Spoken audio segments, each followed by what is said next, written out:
Really disappointed that we couldn't finish the job, but when you get down 19, which we have done too often later, late in the last half of the year, it's hard, especially on the road, to come back. I'm really proud of the comeback and the way our guys fought. I thought Anderson and Cam Matthews gave us great minutes, and I thought Shaq did a good job during that period of time. Tolu played very well tonight, offensively. Ultimately, the first half, their pressure and their press sped us up. We had too many turnovers, 9 in the first half, which is too many to be down 11. And then they came out and really got it going, and we found our way back, had some pride to get back into the game and have a chance. Again, it's a one-possession game with 2 minutes to go, and, Radford goes left when we know that's the way he's going to go. Jackson drove us, which we knew he was going to do, and dumped it off to the big for that big foul that got him to the line for 2.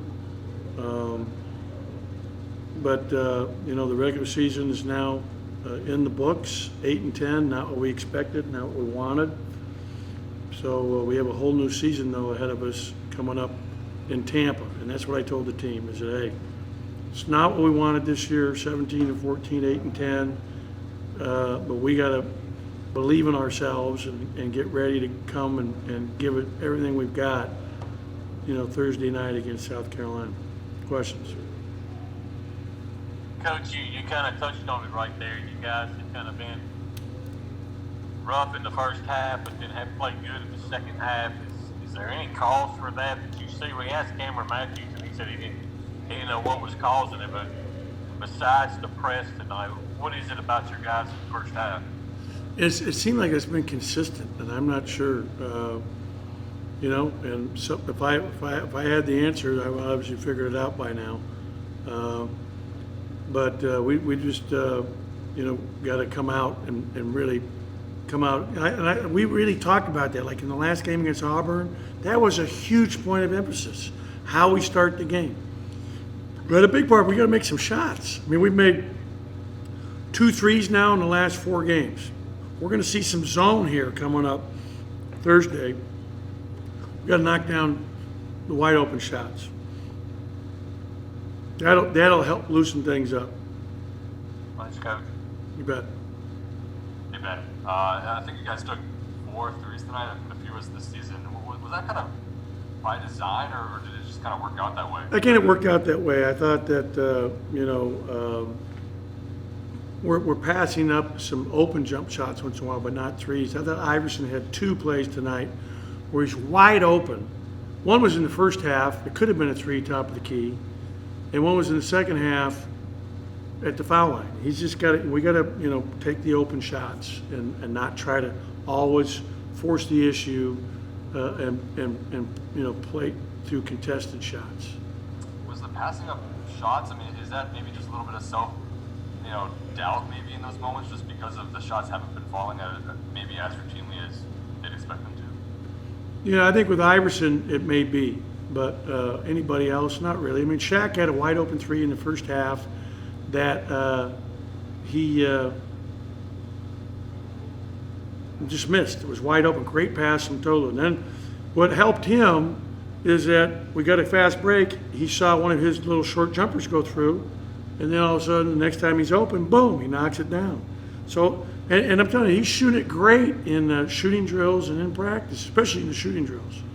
So I got to believe that, hey, we got to just believe in ourselves, and like it's a whole new beginning. We got to buy into that too. When you look at the regular season, I guess as a whole, do you pick out games like this and maybe the Kentucky overtime and maybe the LSU late or whatever? There's certain games you kind of pick out and think of like these were kind of missed opportunities, and we pick up 1 or 2 and it's kind of a different reality. Yeah, see, I don't think that down 19 was as good of a chance to say, like at Florida, that was probably the one that I think was a huge missed opportunity, especially early on. I think that the opportunity, this last game before tonight against Auburn was a great opportunity, 5-point lead twice with 5 to go.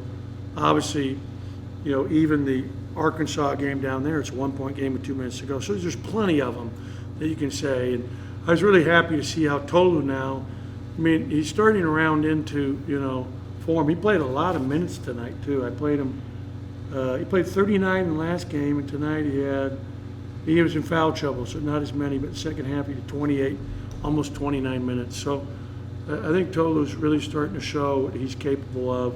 But he's missed so much time in practice. He's still got to be better defensively for us moving forward. David Murray, go ahead. Coach, you mentioned seeing some force home this week and trying to bounce back from this late season, the wear and tear. What's the practice plan for this week going into Tampa? Great question. So because we played Thursday, we're going to take tomorrow off, day of rest, Sundays, and then Monday we'll have a hard practice preparing for South Carolina, how they're going to defend us, how they're going to zone us some, how they're going to press us some. Then we'll come, how we're going to defend them. Then we'll come back Tuesday, and Tuesday will be a light day where we're going to shoot in the morning individually, and then have a team lift in the afternoon, and that will be it. Wednesday we'll have a short practice, again focusing on South Carolina, and then show up and play the game on Thursday. And I want to also make sure that everybody on the call here is watching for Monday's announcement, because I'm sure hoping and totally believe that Iverson Molinar should be the Bailey Howe recipient. We're going up Monday to be there, and I'm really hopeful, because that would be my third guy that I've coached here, Q, Reggie, and now him if he wins it. And I certainly think that he's deserving of it, the year he's had and how well he's played. He's had a phenomenal year, and obviously will be an all-SEC player, and is very deserving of that award, which is named after one of the nicest and most impressive people I've ever met in Bailey Howe. Cameron, you guys had another slow start in the first half. What was it Texas A&M was doing, or was it more so you guys kind of shooting yourselves in the foot in the first half? I think it was both us shooting ourselves in the foot with silly turnovers and things of that nature. But I also think that at the beginning, that pressure really bothered us, and it kind of slowed our offense down. So I think that's what that was. Hey Cam, on the flip side, what kind of worked in the second half to allow you guys to go on a run there?